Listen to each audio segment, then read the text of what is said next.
conditional. Time is over. Today we have a continuation of Vladimir Rubtsov's previous talk. Okay, Володя, you're welcome. У меня как раз подоспело. Что? Ага. Okay.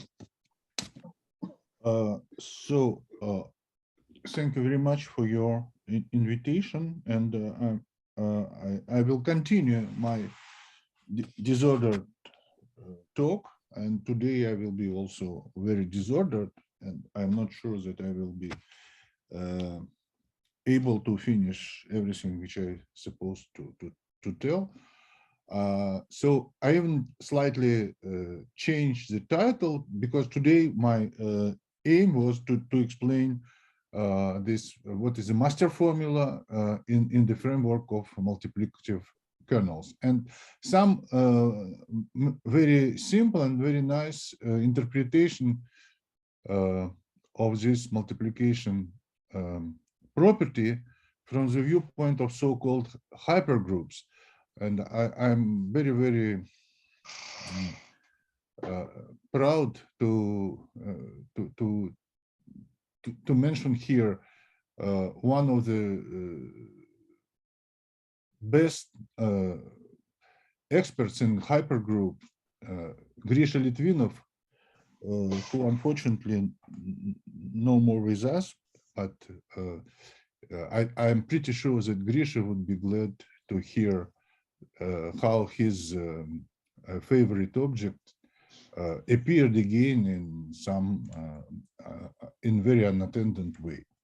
So I will start with a reminder, partly new explanation of so-called Sonnen-Gegenbauer formula for zero-index Bessel functions, multiplication of these functions. Let's consider the following differential equation. This differential equation with operator L.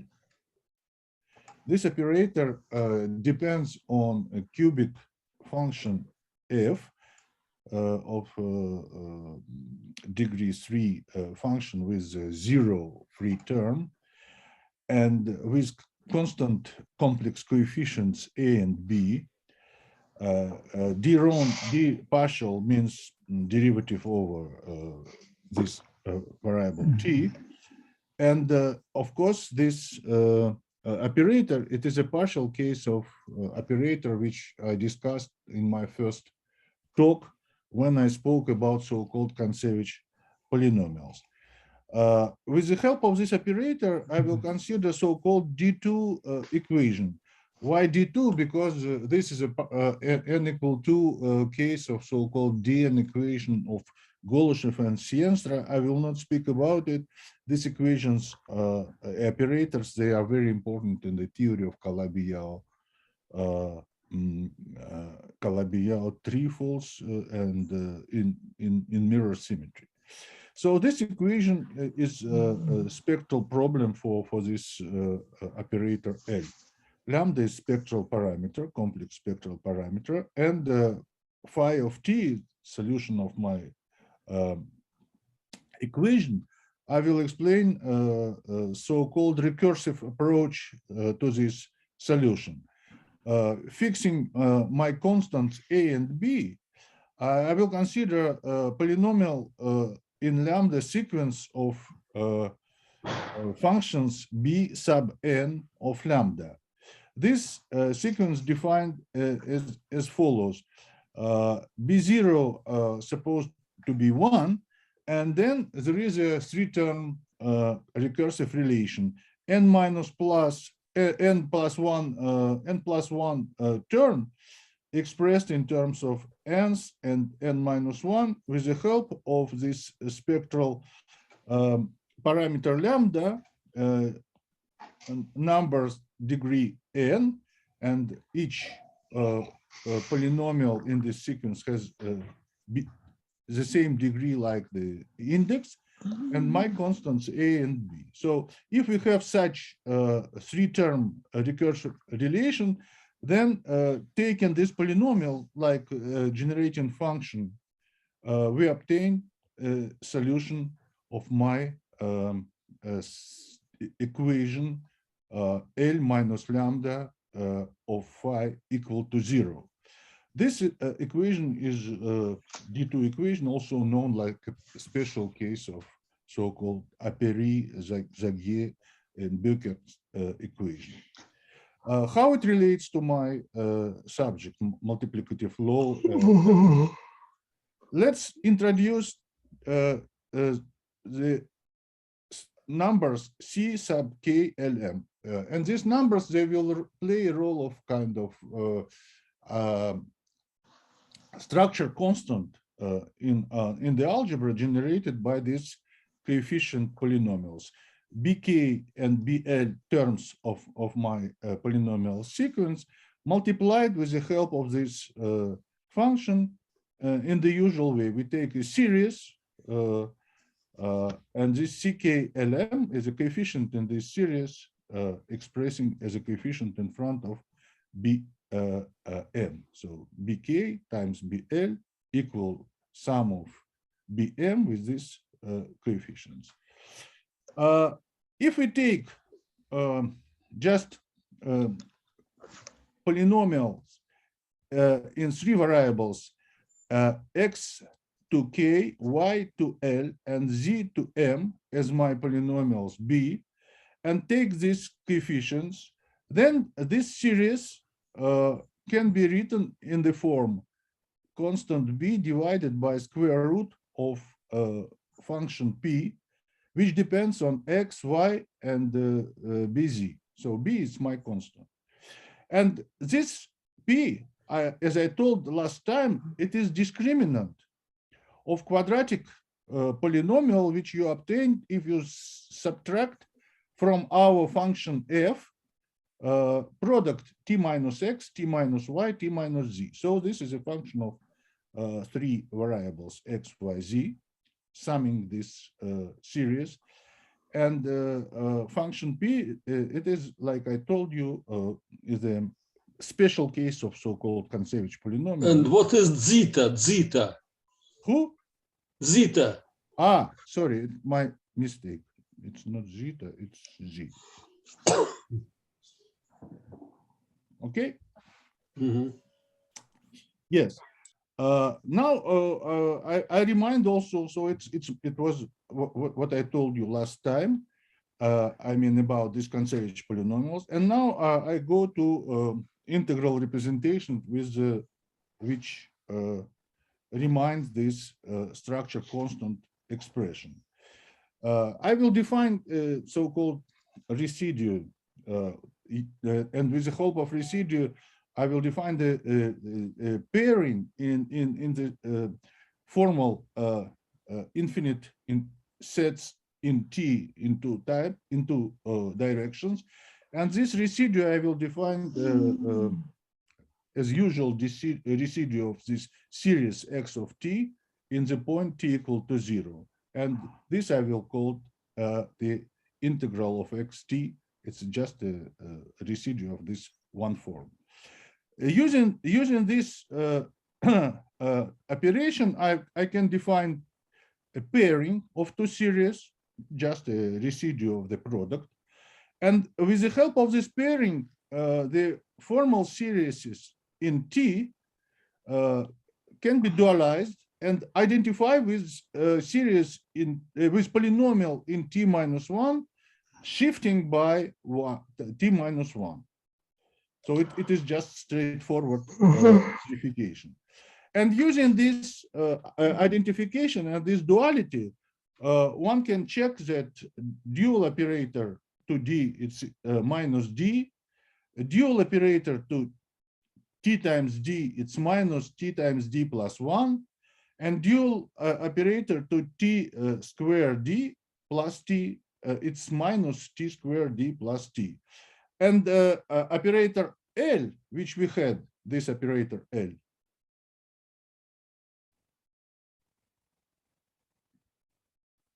this operator happens to be self-dual, self-adjoint. Now, again, using this Kontsevich polynomial, I can define the function k of x, y, z using this polynomial discriminant p as a fraction b times z square root of degree. Sorry, minus. here zeta is z or what again? Z again, yes, Zeta. sorry. It's my, I want to also to say that sometimes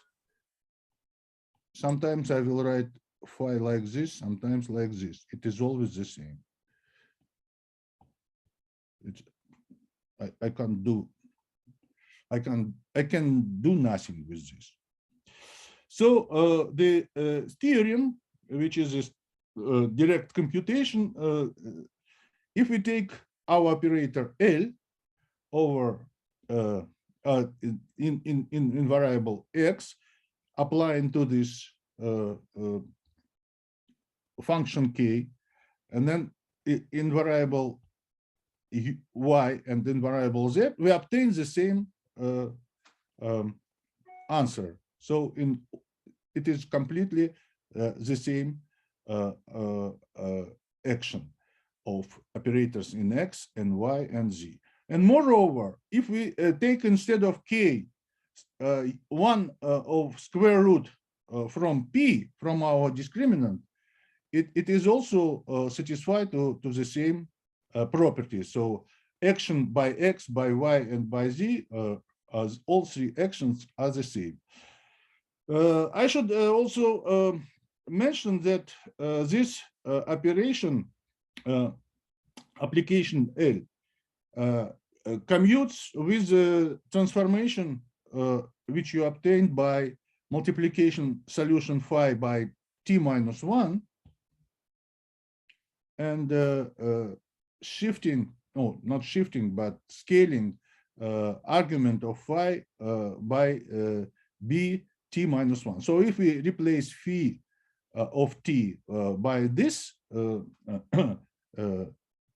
transformation, then this transformation commutes with L. This technical statement helps the following result, help to prove the following result. For any spectral parameter lambda, the function psi sub lambda of x and y, which is defined by my function k, considering like a kernel, this function, to solution phi sub lambda of z, this function satisfies the following spectral equations. L over x of psi lambda and L over y psi lambda, they are always L psi lambda by x and by y. And therefore, using this property, using this technical theorem, one can show that the integral of the kernel kxyz with phi sub lambda of z equal to product phi sub lambda of x and phi sub lambda of y with some conformal factor k of lambda. We can eliminate this factor if take x equal to 0 and observe that the kernel k0yz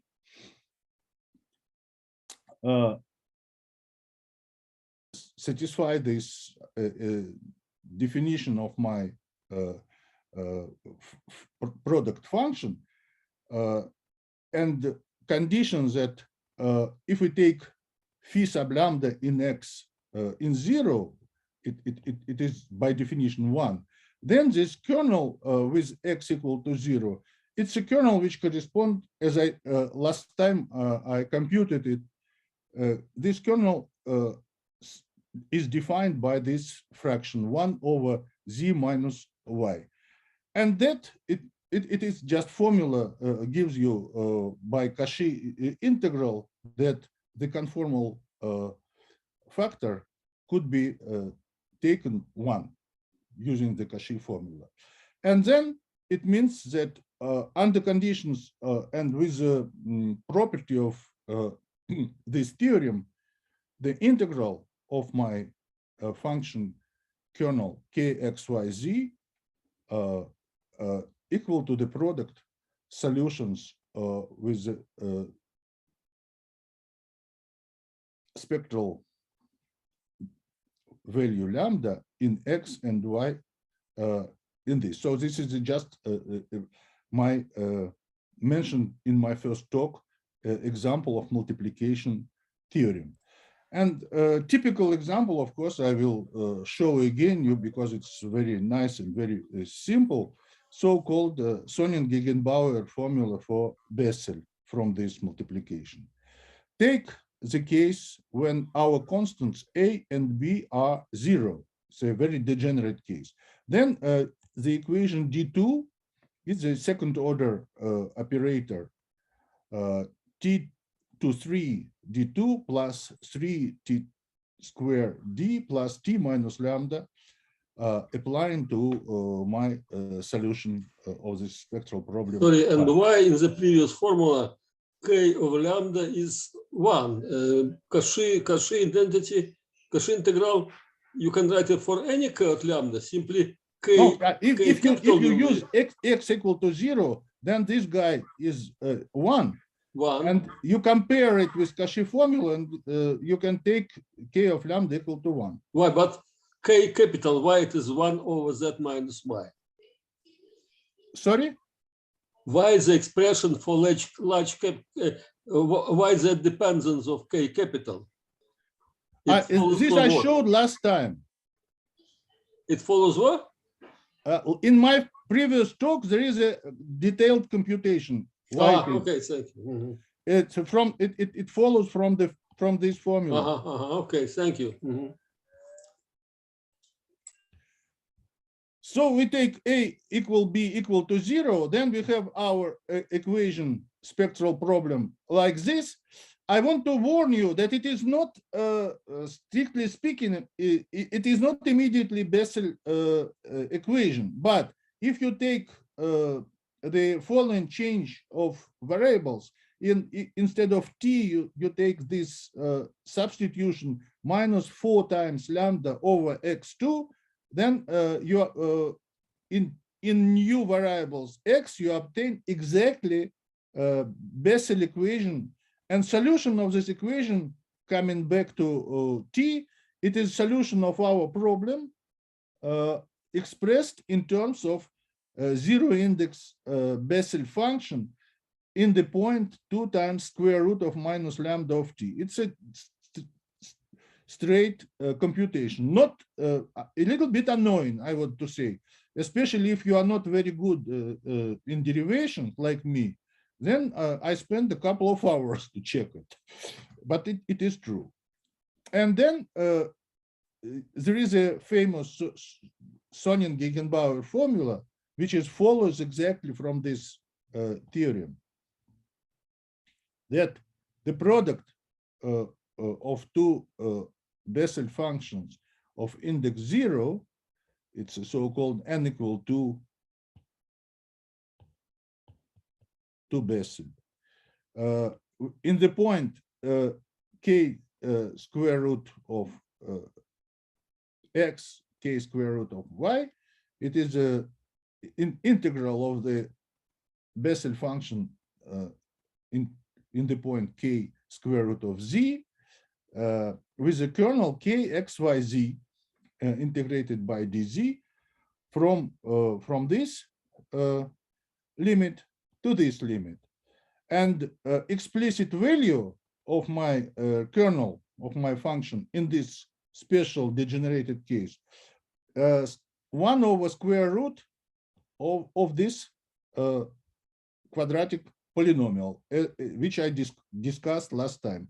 And I interpreted last time this in terms of Heron formula and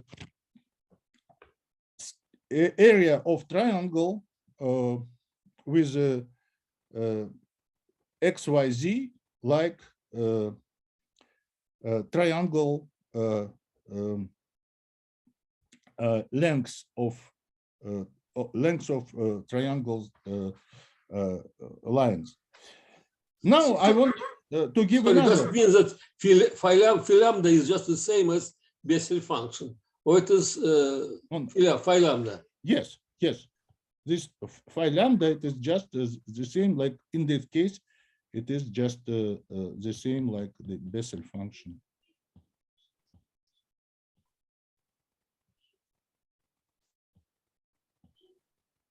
And lambda, and what is lambda? It is this constant k. K. K Well, is, you see, it is not completely f of lambda. This expression, it's not explicitly. You see, Thank this you. is phi of lambda. If you want this guy.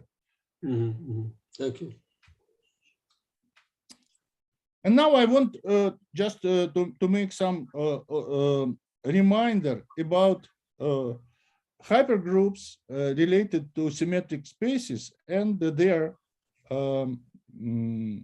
characters, and interpret this in terms of multiplication and convolution of measures on this algebras related to hypergroups. First of all, I want to say that hypergroups, it was a very popular subject in 70s and 80s, and many of my friends was involved in this subject, especially Dima Gurevich and Grisha Litvinov. So I'm very happy now to say that this notion was used by such mathematicians like Dunkel, very famous in integrable systems, and in harmonic analysis. So it was a very interesting branch of harmonic analysis. Spectre, and in Soviet Union, Grisha Litvinov wrote very nice review paper about hypergroups. So what is a hypergroup? By formal definition, it is just hypergroup is a locally compact space K. I'm sorry, I will use two types of K.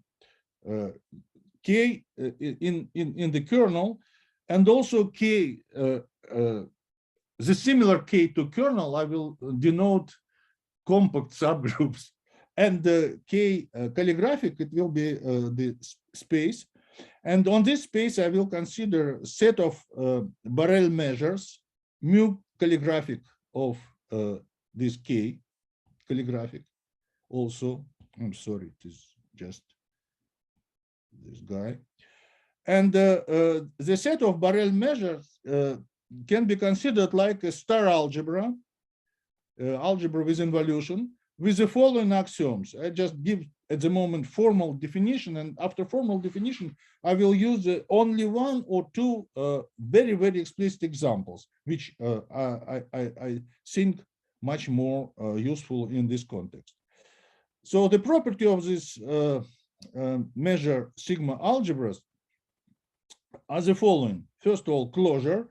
Closure means that if you take this product of Dirac measures delta sub x, delta sub y for any x and y from this set K calligraphic, then this product is again gives you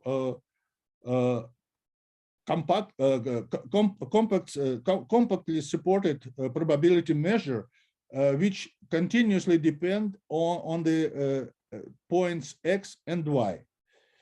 The second property that this associative algebra, so this product of measures is associative product, then there exists an identity which means that there is a point in this space such that the measure delta in this point is identity in this algebra. And also for any x of k calligraphic, there exists so-called inverse. It means that there is a, for any x, there is a x star such that this identity point from the previous axiom contained in the support of the product of Dirac measures, delta measures, delta sub x, delta sub x star. Roughly speaking, it means that this delta sub x star is inverse to delta sub x. And this delta sub x. Sorry, this hypergroup, it is the set of compactly supported measures on K. And then so then why is the identity an element of K and not an element of MK? Sorry? If this hypergroup is the set of compact measures on K, I would expect the identity to live in MK, not in K. No, X and in K. Ah, delta E is the identity. Yeah. Right. Yes. Okay. Yeah. And the delta sub x star, it is a dual to delta x. I want to say that just to prevent another questions, I want just to say that these axioms, they are not very precise and not even standard. I took these axioms from the survey of Australian mathematician Wildberger, 2014. And for me, it is just enough to have this axiomatic of hypergroup. And now I want just to consider a very special example of hypergroup, which relates to so-called Riemannian symmetric spaces. And moreover, even more precisely, I will consider the symmetric space, which is a quotient of connected Lie group G over compact subgroup.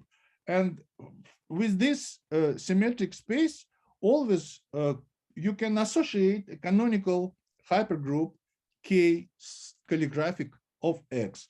Sometimes people call this canonical hypergroup spherical hypergroup. And this is a very popular object of harmonic analysis. So one can think about elements of this hypergroup like a set of K orbits where K is a compact subgroup acting on this quotient. And the corresponding algebraic structure, if we take measures on this calligraphic K of X, this algebra structure is induced by a convolution structure of invariant with respect to K action measures on X. So in fact, these K invariant measures, they are B invariant measures on the Lie group G. So the resulting hypergroup is independent on the choice of the base point in the definition of this symmetric space. What's G? What's G? What is G? G is a Lie group. This. Ah, yeah. It's a symmetric space. Yeah, no, I'm getting it confused with X. Sorry, I'm not criticizing you, Volodya. I'm trying to keep up. Okay. What is base point 0? You know, in the definition of symmetric space, there is a base point fixed such that you have isometry, which is transpose each point to opposite point with respect to this symmetry centrum. And it is just in each definition, you should think that there is such base point for symmetric space. Okay. Now, if we have such a hypergroup, then we can develop a kind of character theory. And this it is like, you know, the theory of characters for locally compact abelian groups. And a very important object in the theory is a dual object, which defined by some kind of Fourier transform. There is also a notion of analog of Haar measure and Plancherel measure and so on and so far. Now I will be, I was not very precise in all this definition, but I will be very precise in this definition for simplest examples. Namely, I will consider the following symmetric spaces. Plane R2, two-dimensional sphere S2, and sometimes it would be useful to think about this plane like about tangent space to S2, and also hyperbolic plane H2. In all each these examples, the corresponding compact subgroup K in the model of quotient, it is a S1, and the corresponding K calligraphic of X, R plus for the case of plane, the segment 0p for S2, and R plus also for H2. So this K calligraphic of X homeomorphic to this set. And now I want to describe the algebra structure, this convolution structure for the case of R2. I will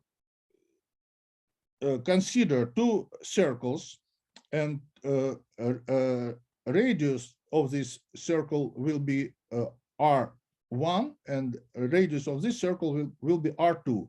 So these two circles, they will be convoluted by identification, each of them in the we can identify them with unique probability measure, which are invariant with respect of rotations.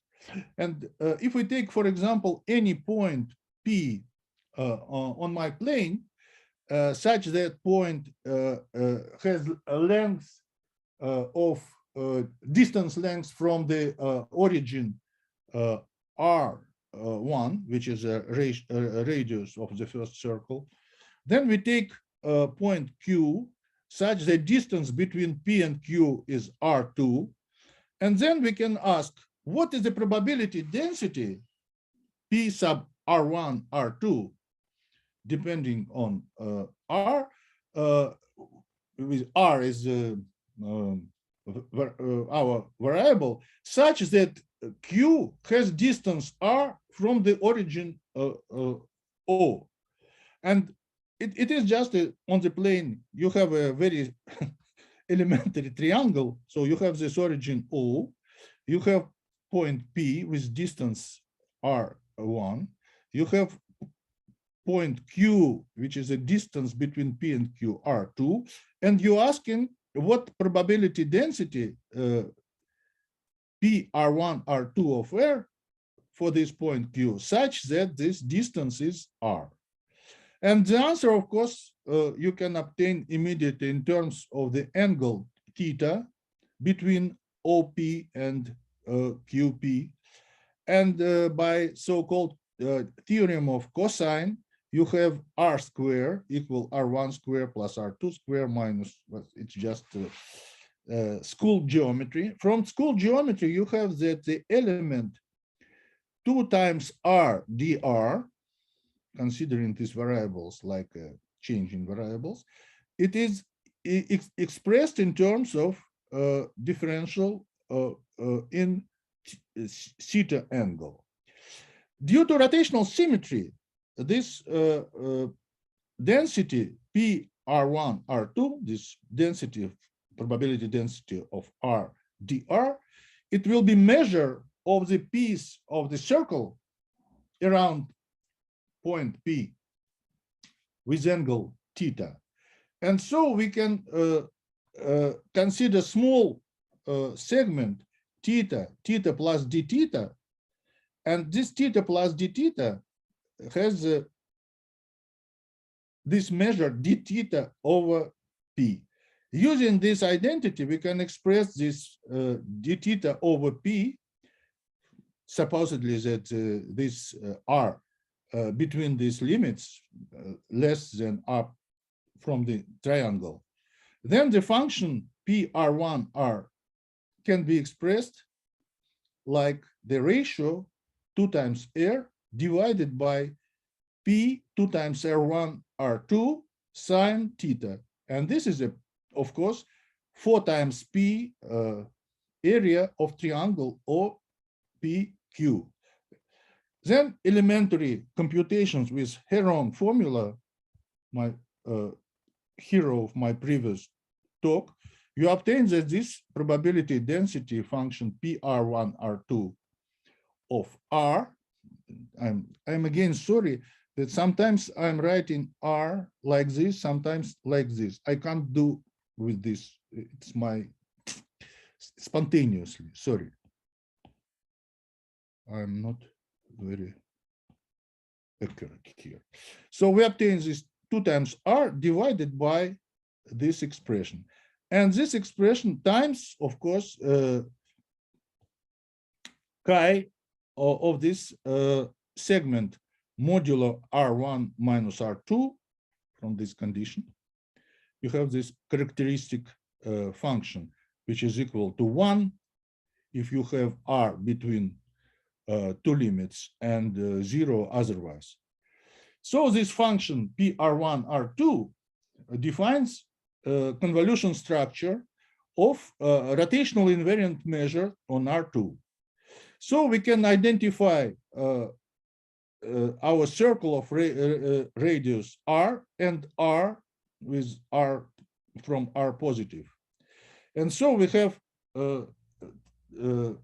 correspondence of structures on my algebra M of R plus, algebra of Borel measures on R plus, such that the product of two measures, delta sub R1 and delta sub R2, sorry,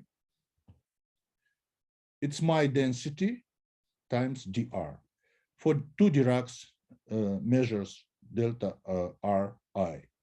And so we have a star algebra, and we have a commutative spherical hypergroup with this condition that dual element, it's involution X, identity involution.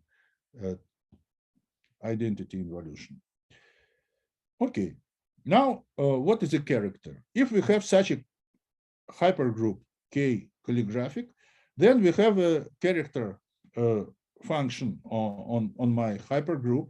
This is a function phi, complex valued function, which first, the product of this function in point X and Y, it is integral of my measures product delta sub X, delta sub Y times phi of Z integrating by K for any X and Y. And second, the value of my character on this. What is Z? Phi of Z, but what is Z? It's a function f in the point Z. But in the left-hand side, there is no Z. No. In the right-hand side, there is Z. This there's an integral probably. It means Z. It is integral. Integral. It's integral. Mm-hmm. And phi of X star, it is a conjugation of phi of X for any X. Mm-hmm. Thank you. So set of these characters, I will denote by K calligraphic check. Well, generally speaking, it is this K calligraphic and K check calligraphic. There are no good duality between them. But in many interesting and simple cases, of course, this K check is also a hypergroup, And when K is spherical hypergroup, like I can define before, of some symmetric space X, then the character phi from K check may be regarded as a function on my symmetric space, which is constant on K orbits. And so we arrive in very typical problems of spherical harmonic analysis, which was developed in details by Helgason very in his book. And one can define Fourier transforms, which is also called sometimes spherical transform. Let's consider again our simple examples. S2 with tangent space in any point R2. H2 I will not be able to discuss today. And my compact subgroup is this circle, is this one-dimensional sphere. Then the orbits of this subgroup K equal to S21 on the plane, it is just gives you the hypergroup K calligraphic R2 S1. And on the dual space R2 star, S1 acts like this. The element R, which, sorry, I'm very bad. Element R from S1 acts on the element of dual space F in the vector V, like values of this element of dual vector space F are 2 minus 1 of V. This is the action on the dual space. And we obtain another hypergroup R2 dual with action of S1, which is a character hypergroup K R2 S1 check. This so in this formula, is R2 supposed to be C? So that V, so R is in S1, so it acts on R2. Like R S1, yes. So is it acting like this formula is viewing V as an element of C, so that S1 acts on R2? So R equals on the linear function on R2.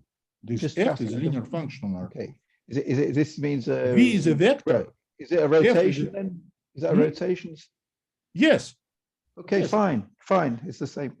Okay, yeah. Fine. And what does it mean? It means that if we have an orbit O in this dual plane R2 star, that each orbit defines a character chi sub O in this space, in this hypergroup R2 S1, R2. So dual orbit in dual space define the character in the direct space, and vice versa. So now we can consider two measures. Measure mu sub O, this invariant probability measure, this is invariant probability measure on the orbit O, and measure m sub L, which is an invariant probability measure on the orbit L in the R2, on the plane R2. And we can compute the integral over orbit O, integral over orbit L,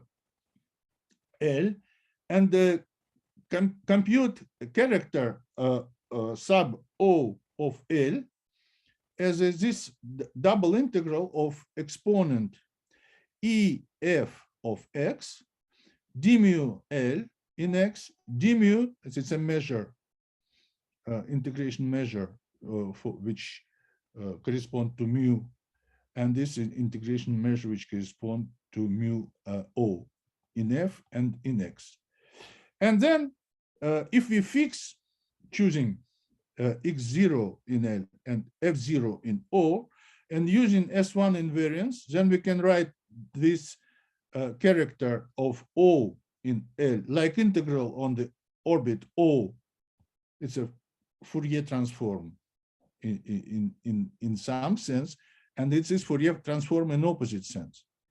It's over the orbit L in direct space with measure m lambda. So we have the following observations, that the characters of Sorry, apology. Could you remind us what is F? I got lost. I'm sorry. What is F? I can't see. I'm trying very hard to follow. What is F? F? Yeah. F, it is element F. It's element from sorry. F, it is element from the orbit. From R2 star. And X, its element. I see. It's a linear function then. Okay. F, it is element in R star. F0, it is element from the orbit fixed.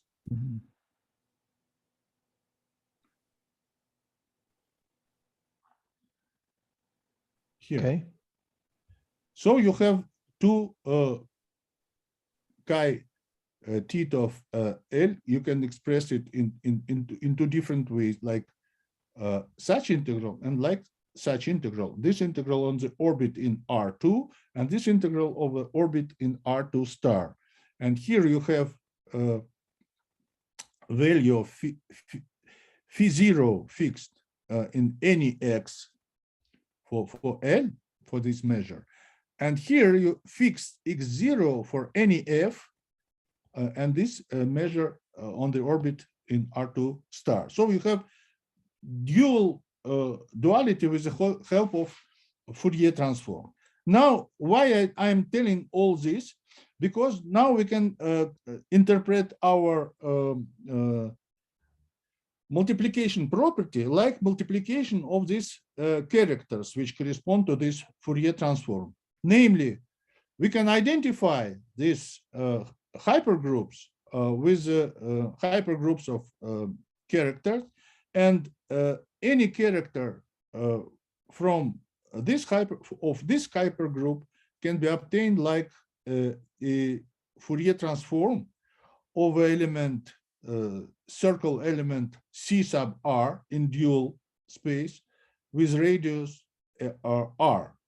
And how to define this Fourier transform? We need to take invariant probability measure mu sub r on the circle, and then explicitly project it or push down of this measure mu sub r to the fixed x in my plane. This fixed x, let's denote it by z. It's just will be my variable along this x. This guy. Sorry, I'm always do mistake. So this guy. How to put this projection? I take on my x segment my minus r to each value of r, and then my measure just expressed by very simple expression. You have dz over 2 times p square root of r square minus z square. You have this equation z plus, so you equation of circle, and you resolve it with respect to fixed x z chosen, it's not fixed, it's chosen x of z, and you have this differential form gives you the measure on this segment. And now we can compute measure sub r in the point P, check or hot, whatever you want. How we can compute? We can take Fourier transform of this measure by this formula, by these formulas, and we have just a changing of variables going from integration from minus r to integration from -1 to 1. You obtain this exponent I, R, P, W. It is just to replace this by 1 minus W square, and dz you replace by variable W. And this integral is nothing but the Bessel index 0 function in the point Rp, in this point Rp. So we again expressed my measure hat in terms of Bessel function. Or I remind, last time I wrote this formula, but I remind that Bessel function defined by this index 0, defined by this series. This is a gamma function in the point m+1, and this is this series. My resume, I have this hypergroup of R2, which is isomorphic to R plus, with the elements P, which are non-negative, and this is this P. I have a check hypergroup R2, which is isomorphic also R plus, with elements R positive. This is my variable R.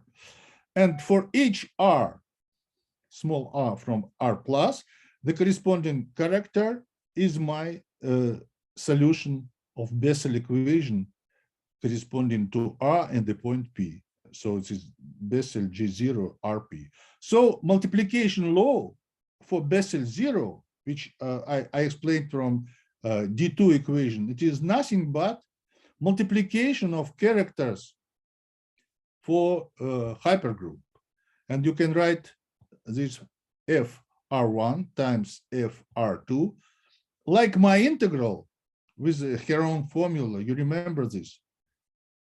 And this is what beautiful relation between this absolutely unexpected equation from arithmetic geometry, which is a priori, etc., and this harmonic analysis on symmetric space. And I gave the simplest example, but in fact, these multiplications can be done for other polynomials, not only for Bessel function, but for Laguerre polynomials, for Hermite polynomials, and all of them, they have very nice geometric and representation interpretations.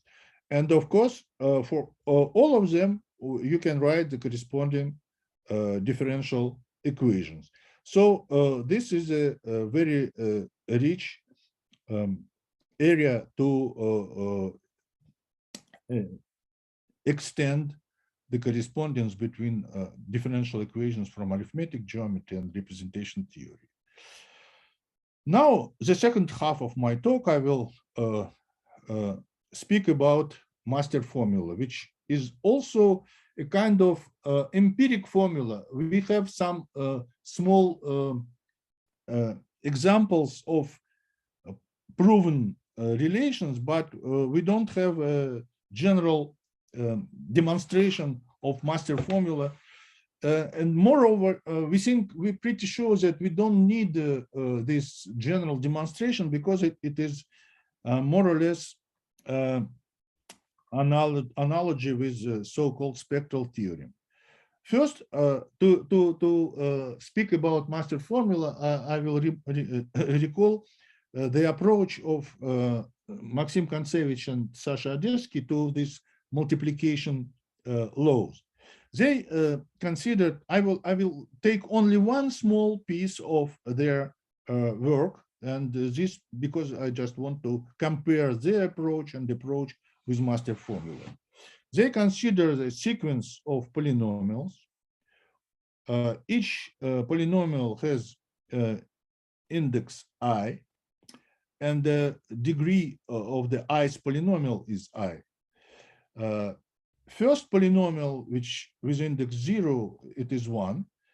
And then they introduced the structure constant, C, K, I, J, such that product, like we did it for D2, product of two polynomials with index Y and J, it gives you the CKIJ polynomial PKL sum over K. And then they observe that if we introduce the generating function with this polynomial and variable x. So we have a series in x with coefficients of these polynomials. Then we have a function f sub lambda of x, which is start with 1, this series. Then there is the following kernel function k x y z, which expressed as a series of x to I, y to j, z degree minus k plus 1. So it's differential form with in z with coefficient of the series, and coefficients c, k, I, j, they came from my initial polynomial multiplication. And then Kontsevich and Dodesky proved that if we have such a function with a generating series given by this polynomial, the product of two functions in x, of function in x and in y, is given by this kernel kxyz times fz, and taking an integral. And also they generalize this. I gave only two multiplication of two functions, but Dodesky and Kontsevich gave the similar theorem for series not in one variable lambda, but in any number of variables L1, lambda 1, lambda 2, lambda g. What we propose another approach to this theorem, to the theorem of Dodesky and Kontsevich, which is based on so-called master formula, but it is better to say based on spectral theorem on a spectral problem. Let's consider any differential operator in x, L sub x, and the spectral problem with spectral parameter lambda.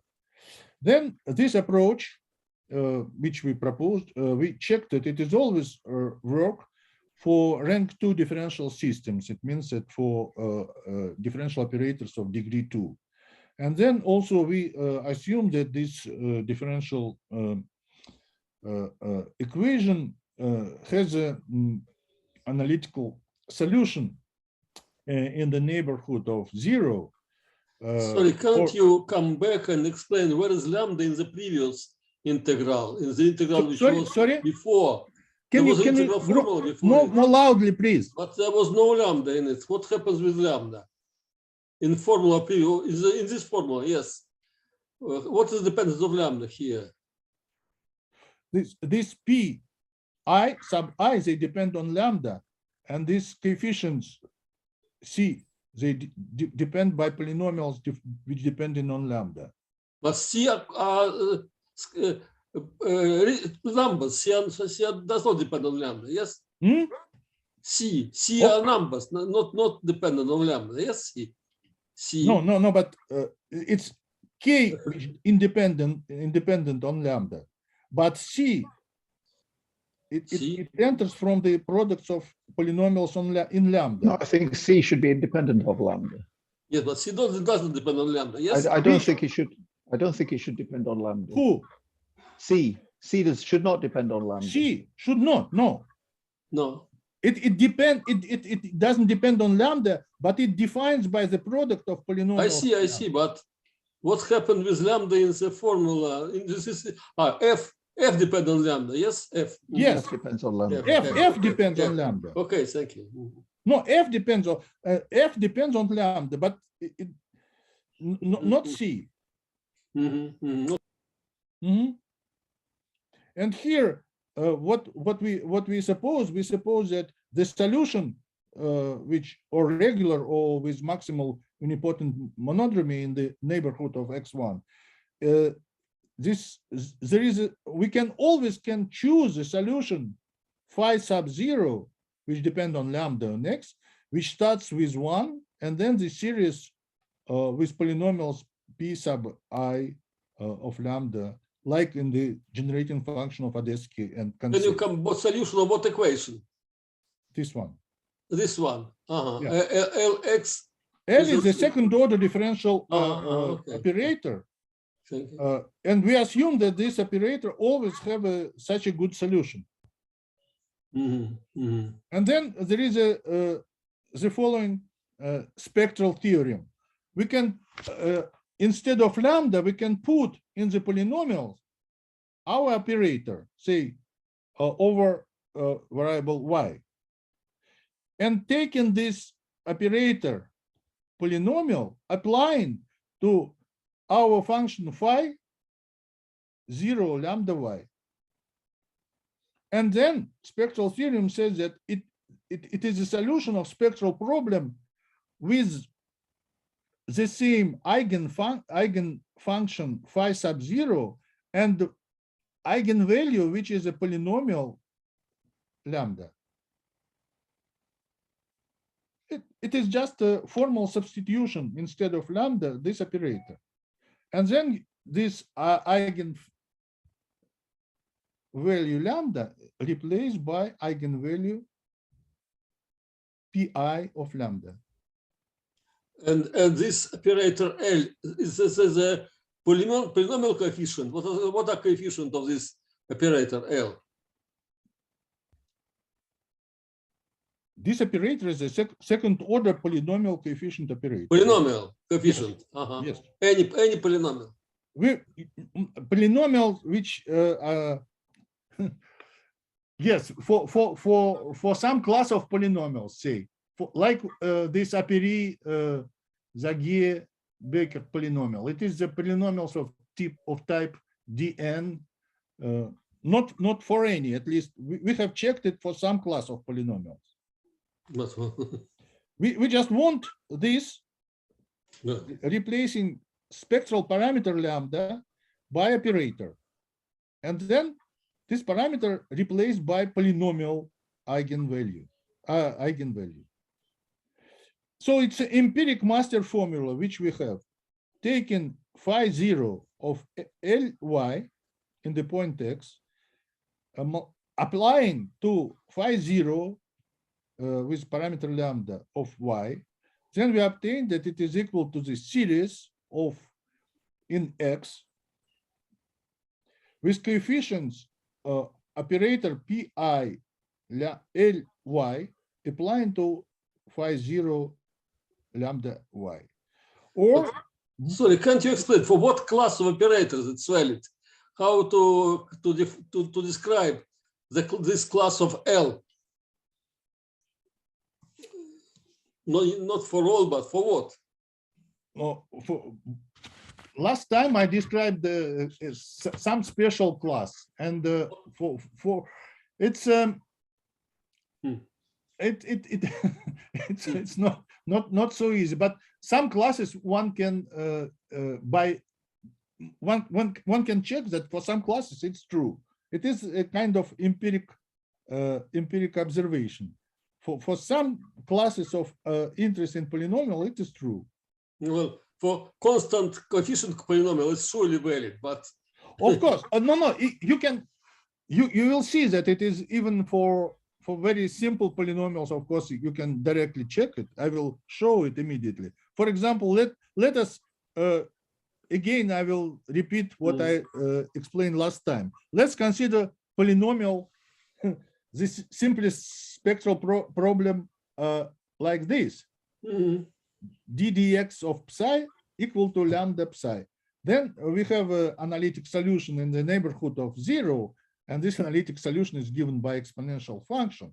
So we have this series in lambda x. And then a master formula dictates that we should take, instead of lambda, our differential operator d over dy, and take application of this operator phi sub 0 d dy in variable x to phi 0 lambda y. Then it means that we have exponential in this operator degree, which means that we have a shift operator by x applying to my solution phi 0 lambda y. It means that in this solution, phi 0 lambda y, I should shift y by x. And I obtain this. And of course, this solution can be written in a kernel form with You should say, it should read x d by dy. I think X there's a d misprint. d po X dy, d by dy. really. sorry. Here this is not x but y in the numerator. D po dy. Sorry, you are right. Absolutely, you're absolutely right. It might be such misprint. Yes, it's a shift by x. Of course, it's d by d. Yes. Now I can show you some interesting correspondence between elements of Weyl algebra and the simplest integral operators, which was proposed by our student Ilya Gayuk. He just proposed to adopt the Cauchy formula in the very, very simple examples. So we take the usual Cauchy formula, differentials, the derivations of phi. It gives you this version of Cauchy formula for derivations. And then we can introduce the operator y to j derivation over z degree k. So this point means that you should apply it to something. And this operator acts like this integral, Cauchy integral up, and here you can take some any function. Then the kernel of these operators, this kernel you can easily compute. It is a kernel of this operator is k factorial over z minus y k plus 1.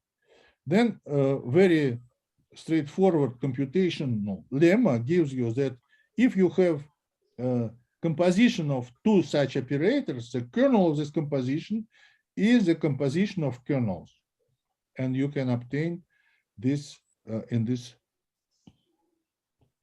form.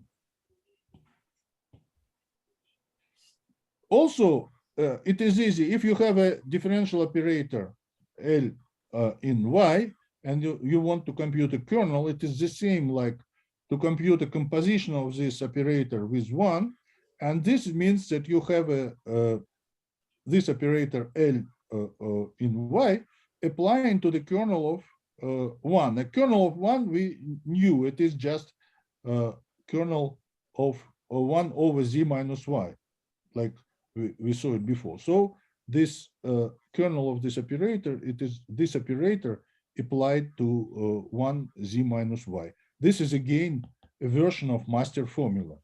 So this simplest computation gives you just a passage from elements of Weyl algebra to formal algebra of elementary kernels with you obtained from Cauchy integrals. Or, for example, you can take kernel of exponential of x d over dy. So you have a kernel d over dy degree n, and then you obtain again my kernel for exponential, which I showed last time in a different way. And the last, the most close to me personally part of my talk, it is a relation between master formula and so-called separation of variables in Sklanian separation of variables. Many years ago, in our paper with Benjamin Enriquez in Duke, we gave a very straightforward and absolutely algebraic mechanism of so-called separation of variables for special type of integrable systems on the modular space, namely for Hitchin type and Fourier Bavil-Mukai type. But this is not the subject of my talk. The subject of my talk is the following observation, that if we have a some special algebra, and in this special algebra, non-commutative algebra, one can construct a determinant, which determinant. What do you mean by special? I will explain. Okay, Okay. I will explain. Just before I give this, I will explain it. So we suppose that we have an algebra A, non-commutative, unital, and associative. And in this algebra, we suppose that we,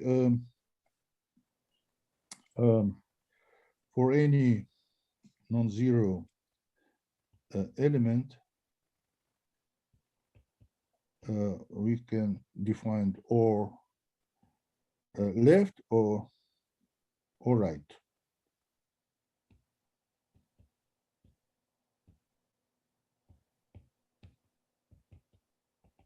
So we can define the kind of ratio algebra for this algebra, kind of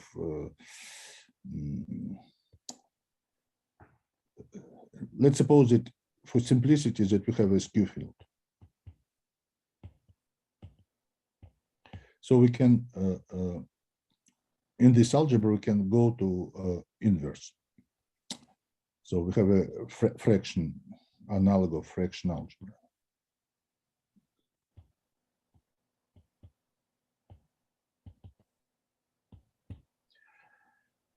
Then let's suppose that we have a matrix A, M,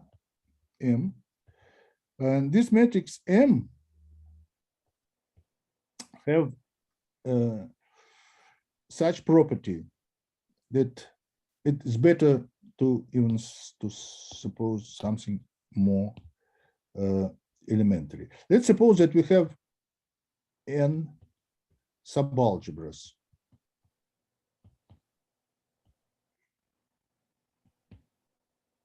In A, such that the subalgebras, they are non-commutative. But if we take elements of different subalgebras, they are commuted. They are commute.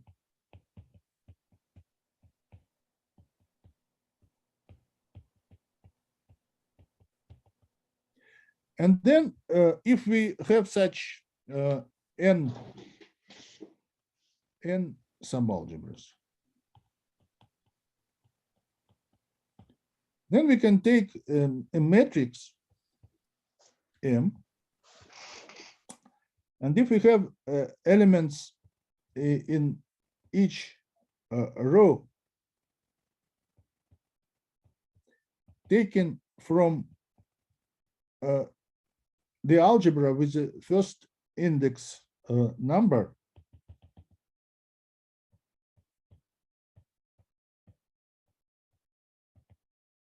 so this is elements from B1 and etc., and these elements from Bn. Such matrix we will call the Fourier Cartier-Fouata.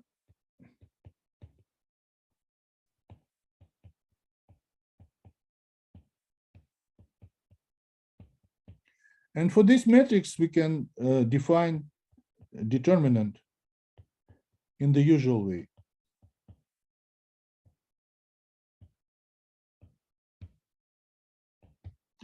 This determinant just can be defined in the usual way, because when you write this product of n uples of product of n uples or product of n elements, then in each summand in the determinant, each summand will be independent because you have elements from different rows, and if they are from different rows, they are commute. So it defined in the usual way a determinant. Now, if we add to such matrix, also one column, say B10, B20, B N0. We obtain matrix again in rows and n+1 columns, and then taking elimination column by column, we obtain n+1 minus minus m0 minus m1 minus mn. Without loss of generality, we will suppose that m0 is invertible in my fraction. So determinant of this m0 exists. And then we can define n elements hi, which is m0 minus 1 mi. So ratio of determinants in some sense. So we divide determinant mi over determinant m0, which defined because of Cartier-Fuata property. And the theorem, which we proved with Benjamin Enriquez, 2003.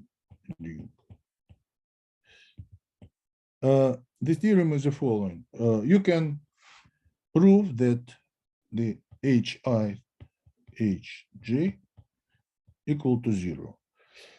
Amazingly, this theorem is not simple. Amazingly, it looks very simple, but amazingly, it is not simple. Well, I'm sorry, but isn't it a bit artificial, these conditions for your algebras? Do they? No, it's not artificial. It is inspired by so-called in classical integrables. First of all, this theorem admits Poisson version. We proved it in the same paper. Well, let's forget about Poisson version. No. Just a moment. It is in integrable systems. There are some systems with natural Hamiltonians. These natural Hamiltonians, they call. I forgot the name of this. Well, never mind the name. Anyway, it's a Hamiltonians of the following type: sigma pi 1 square plus some potentials, which potentials have they relate to some natural metrics. Boris should know this. I forgot the name of this German mathematicians of 19th century. In his thesis, he described the class of such systems. And these matrices, they are a similar property of the canonical coordinates for these Hamiltonians. Anyway, this Steckel, maybe. Is it Steckel? Steckel. It's a Steckel. Yes.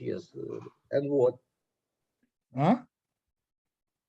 Okay. And it means that these systems, they admit separation of variables. Yes. Separation of variables.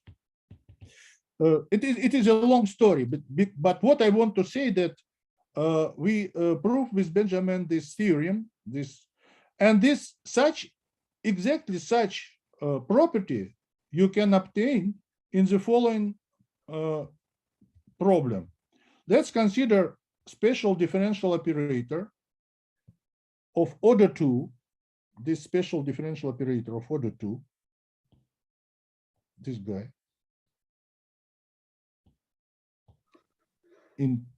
with function f in front of d2, f prime in front of d, plus t to j with such coefficients. J is any number, and f is a polynomial of degree. F is a polynomial degree of ft. It's equal g plus 2. G plus 2. And the corresponding spectral multi-parameter spectral problem, we have j parameters L sub I from 1 to j, and my differential operator LT, and this multispectral problem. Then this to this differential equation operator, one can associate a connection, meromorphic connection with G plus 3 singular simple poles punctured on P1, and these poles are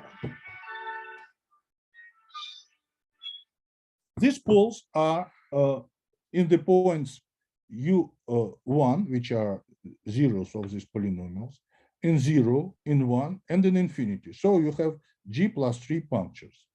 And let's suppose that phi is a solution of this multi-parameter problem.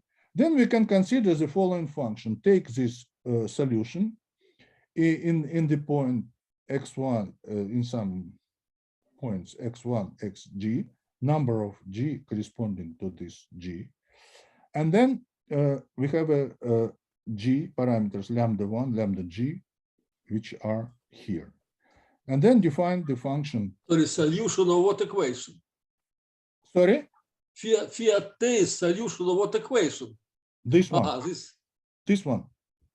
The multi-parameter problem.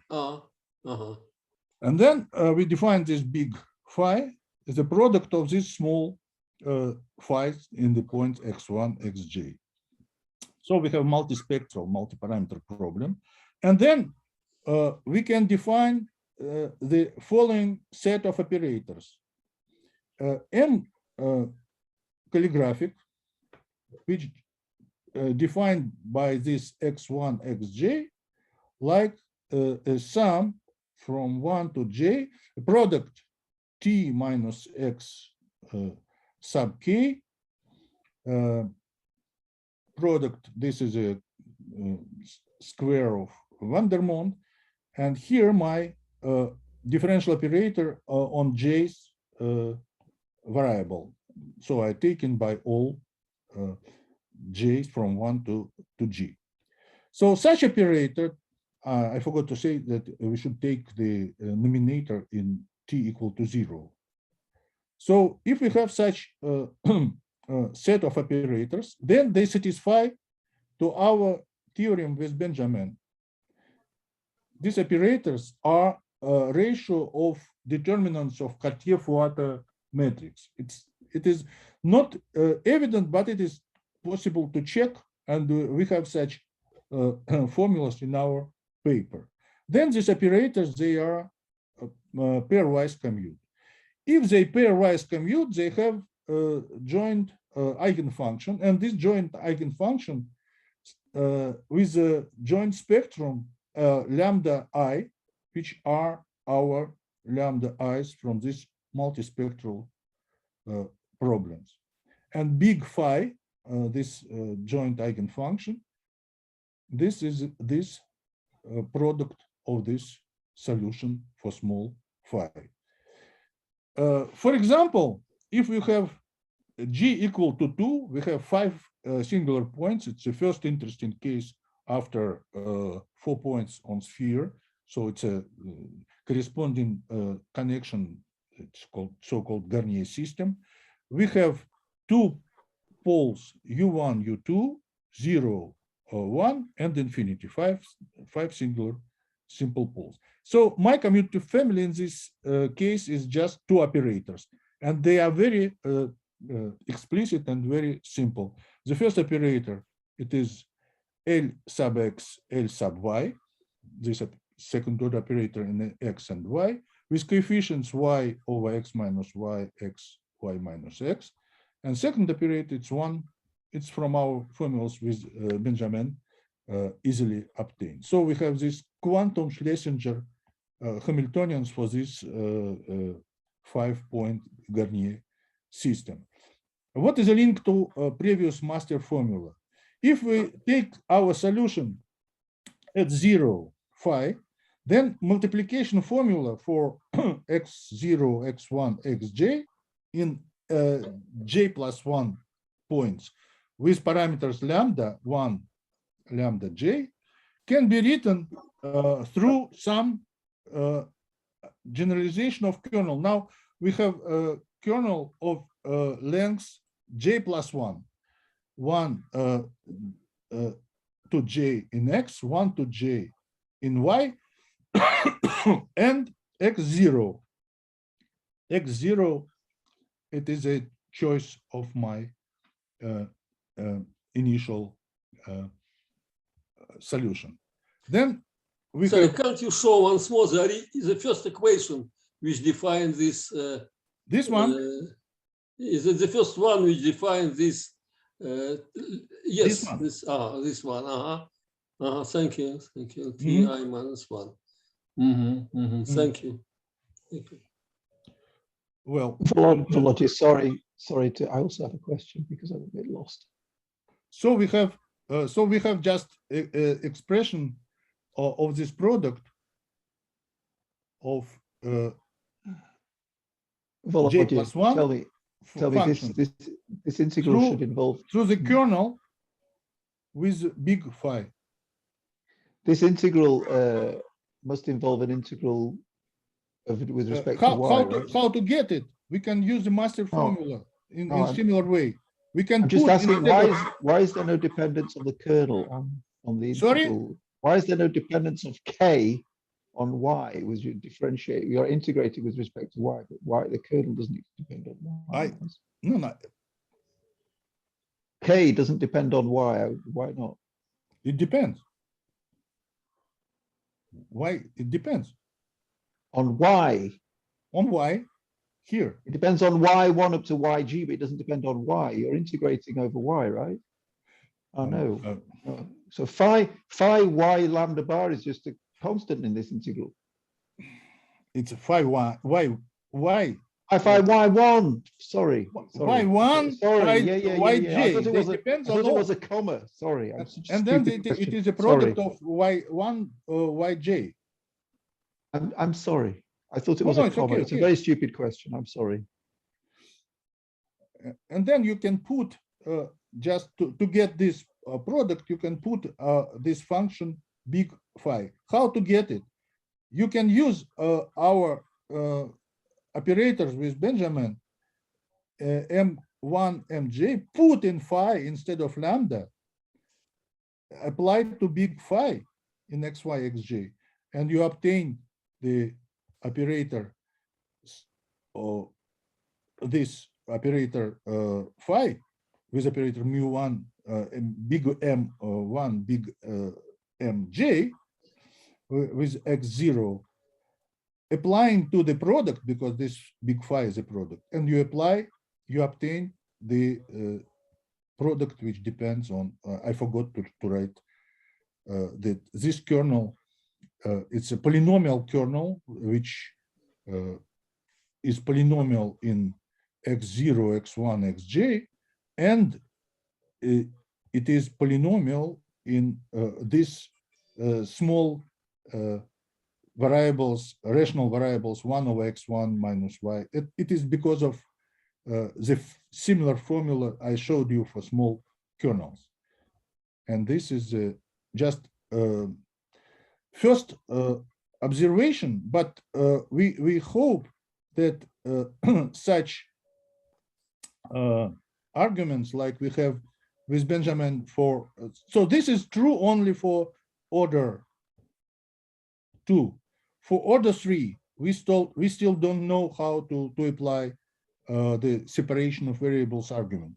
But Sklyanin and Kuznetsov, they had some, in old paper of Sklyanin and Kuznetsov, they had some ideas how to obtain separation of variables kernels in the case of operators of any degree. And that's what our next aim, to understand how the technique of Sklyanin and Kuznetsov relates to our master formula. And sorry, Volodya, this order 2, does this correspond to the Hamiltonian of the form p squared? Is that why it's This order 2? is the order 2 because of this. Is it because of Hamiltonian p squared?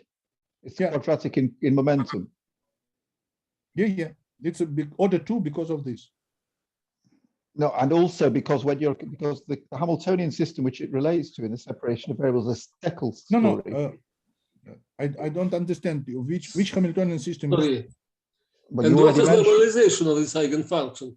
You write an equation, yes, before, yes, equation before this in the beginning, yes, the equation, the first one, but there was nothing was told about normalization of this function.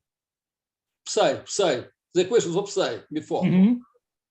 How it normalized? Oh, yes, before this there was an equation, yes, for phi, for psi, but there was nothing told about normalization of this function. It was eigenfunction, yes? But Yes. how it was normalized? Yes. If you return to the first equation with the lambda appeared, there was some equation, not this one, before. This one, or the equation before this, where psi was appeared, the function psi. Just in the beginning of this, yes, it's just, yes, here. But how this psi was normalized?